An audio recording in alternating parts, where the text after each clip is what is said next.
key decisions will have to be made. Will more U.S. troops have to be brought in to guard Incirlik? Will troops have to be brought in to reinforce the U.S. Embassy in Ankara? Will this develop? Right now it's not anti-American. Will there be an anti-American threat?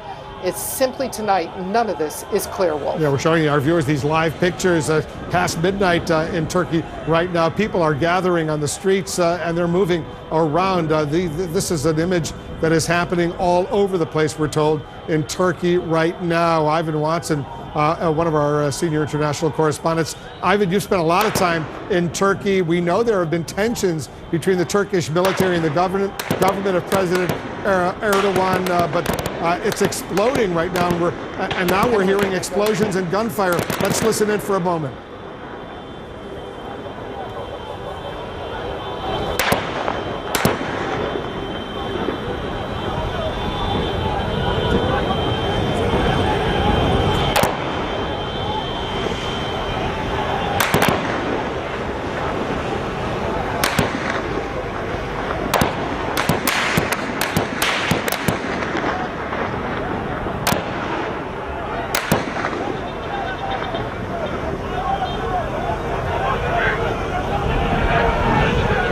All right, Ivan, you heard the gunfire, you heard the explosions. You know Turkey well. This is, though it certainly is a surprise to a lot of people that this military coup is taking place. Clearly, and this is a power struggle that is playing out by the minute now, Wolf. And what you have potentially is possibly two armed forces that could be in a position of clashing. You have clearly some elements of the military that are carrying out this coup that are out in the streets, and then you have the police force, which is believed to be much more loyal to the president Recep Tayyip Erdogan. And from the eyewitness accounts we've heard, you have these two groups that are in some places facing off in squares outside Istanbul Ataturk Airport. And a big question about who is in charge right now, and potential for clashes between those armed forces. In addition, you have the Turkish president who has urged his supporters to go out into the streets. We have eyewitness accounts of them, in some cases, in some cities, approaching tanks and trying to stop them or trying to surround them. So you have a very combustible situation here. Recep Tayyip Erdogan is a very polarizing figure in Turkey, Wolf. You have, he has succeeded in getting roughly 50% of the vote time and again in his more than 10 years in power. He has fervent supporters, but then there are also people that hate him and that have seen the military as a possible counterbalance to his efforts to grab more and more power in the Turkish state. We do also have to look at the history here, Wolf. Turkey had 4 military coups in a period of about half a century.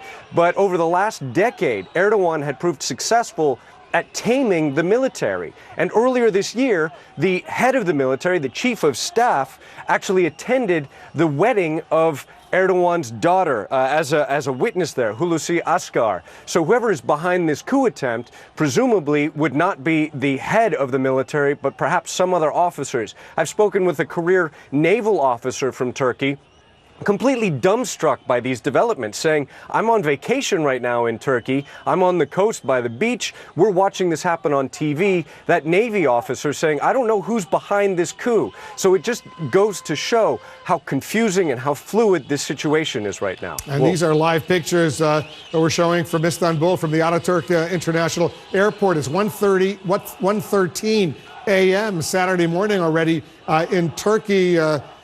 Soner Shaptay is with us. He's the director of Turkish Studies, a Turkish program at the Washington Institute. You're extremely well plugged in, Soner, into what's going on in Turkey. What's the latest you're hearing? It's still a fluid situation because you still don't have a statement from the chief of staff saying this is or this is not a coup. Though military has rolled out tanks into big cities, the government and the president of the country has called on the people to resist a coup if there's a coup attempt. And I think this is still a very divided country. Look at these pictures, Soner. You see these images on your screen right here. You look at the soldiers there, armored vehicles on the streets. This is in Istanbul. It's the largest city in Turkey. Ankara is the capital, and the soldiers are there. they're clearly making a major move. They are, and you're not seeing the public take over tanks. You're not seeing them resist the takeover, but at the same time, you are seeing demonstrations. So the worst thing for Turkey right now, that this would spiral into violence. If the people take up arms, or the police, which is under government's control, for example, should resist the military. And if there are splits within the military with pro and anti-government camps, I think that will be the worst also from U.S. perspective, because a very important ally would then be descending into chaos, an ally that the United States needs to fight ISIS.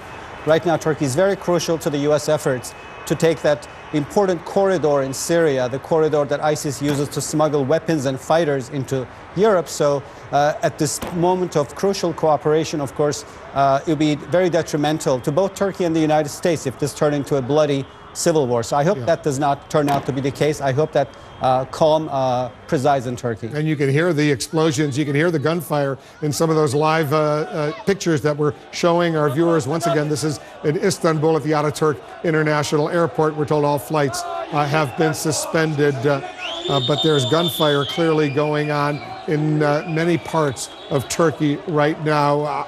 Go ahead, Soner. So there are flags in the hands of the demonstrators. It could be a sign of two things. It could mean that they love the military. It could mean that they love the government. It's really difficult to read the messages. But I think it's very clear that in a country which is so deeply polarized between supporters and opponents of President Erdogan, his party maxed out at 49.5% in two most recent elections, which means half of the country adores him, but the other half of the country despises him. This is a very dangerous development. If this is indeed a coup, if the military does not take full control of the situation in a few hours, it could well turn into full chaotic situation. This is the Bosphorus Bridge in Istanbul. We're getting these live pictures courtesy of Reuters, and you can see what's going on, Soner, on this critically important bridge in Istanbul. It looks, and remember, this is now 1:16 a.m. Saturday morning, this coup underway. Right. So a while ago, streets had emptied out. The military had issued a curfew. And now you're seeing crowds back on the streets following the call by the president for people to resist. So it means his call has made an impact. It means some supporters of Erdogan and his party, AKP, have taken to the streets. So the question is, do they turn to violence or do they turn to peaceful resistance? How does the military respond? The Turkish military has never fired at its own people in the past. When it carried out coups, they were not chaotic affairs. They were executed very swiftly. And there was no bloodshed during the coups. And if this is indeed a case of the people taking to the streets, it would suggest a different pattern than previous coup attempts, if this is indeed a coup. So I think it's a very dangerous development. We could wake up to a Turkey that is stable. We could wake up to a Turkey that's incredibly chaotic. It's a country that has already been targeted by terrorist attacks by the Islamic States, by the Kurdish PKK, which is also a terrorist group. And the last thing Turkey needs right now is, of course, descent into a very bloody civilian conflict. I hope that does not happen. And within the past hour, you heard President Erdogan tell the people, go out into the streets, and we are seeing people doing exactly that. Stand by. I want to get more on the breaking news. Republican Senator James Risch of Idaho is joining us. He's a key member of both the Intelligence and Foreign Relations Committees. Senator, thanks very much for joining us. I know you've been briefed. What are you hearing about this coup in Turkey? Well, yeah, first of all, Wolf, this is very disconcerting. This is a really important ally of ours in a very critical place in the world. This thing came out of the blue. I mean, this is a real surprise to all of us. We've known that for the last 6 to 8 months, there's been some turbulence within the country. But an explosion like this was really unexpected.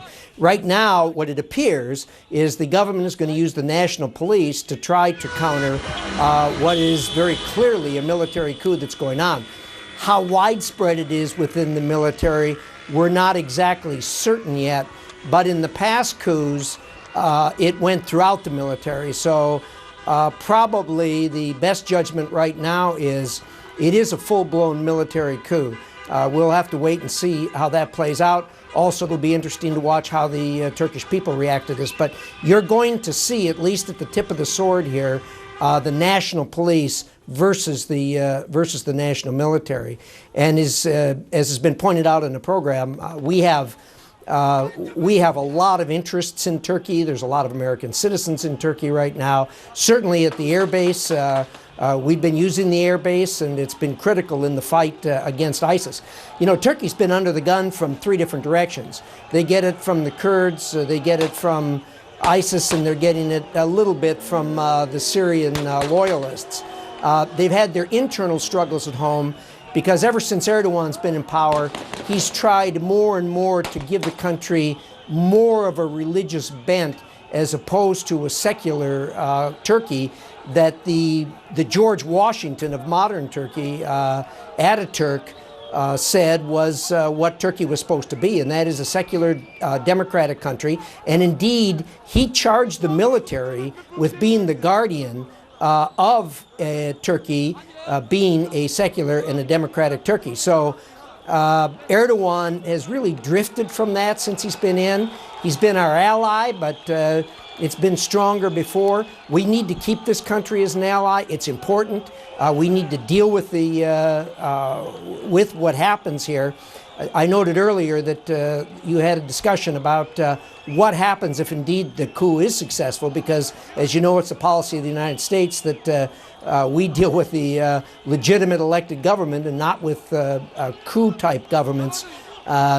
That policy is going to have to be reviewed, obviously, if this is successful, because of this fight against ISIS is so important, and Turkey is so important in the location that it is.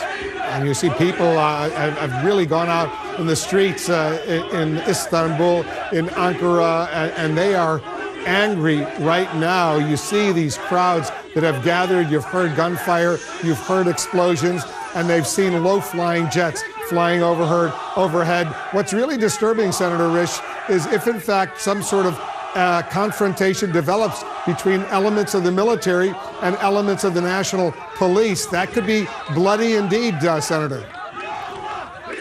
It will be bloody if indeed it comes to that. I'm anxious to find out exactly where Erdogan is and what his security is. He is a pivotal person in the country and certainly in what's going on there. It's going to be important to see where he is and how secure he is. He just made a statement to the people of Turkey. He went on national TV, one of the stations, but he had to do it via FaceTime. He couldn't even go to a studio. He couldn't even look into a camera. Clearly, he was on vacation, and he's trying to deal with this crisis. Presumably, Senator, the coup plotters in the military, they decided to do this a good time.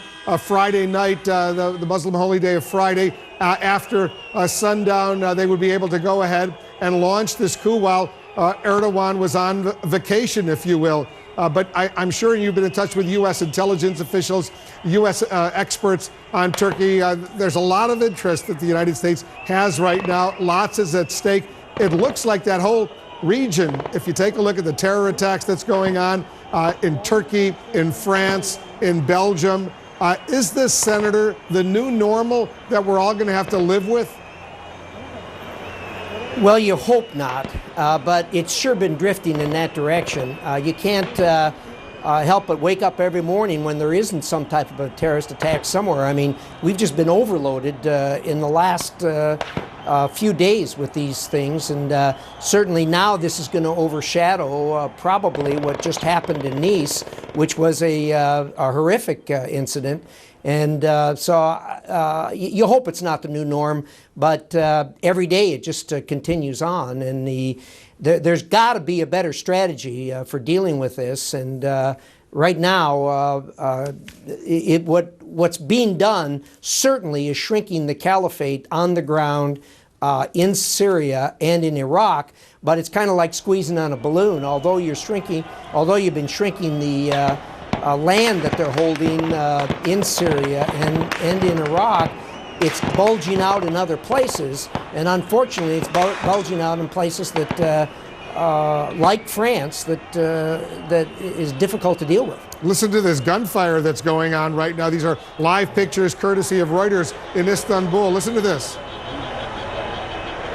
Well, if we're getting reports of explosions in both Ankara and in other parts, but they are very spotty. But the gunfire appears to be increasing. Yeah, certainly is. All right, Senator, stay with us. We're watching this military coup unfold. It's underway in Turkey right now, a key U.S. ally. We'll take a quick break. Much more on the news, the breaking news, right after this.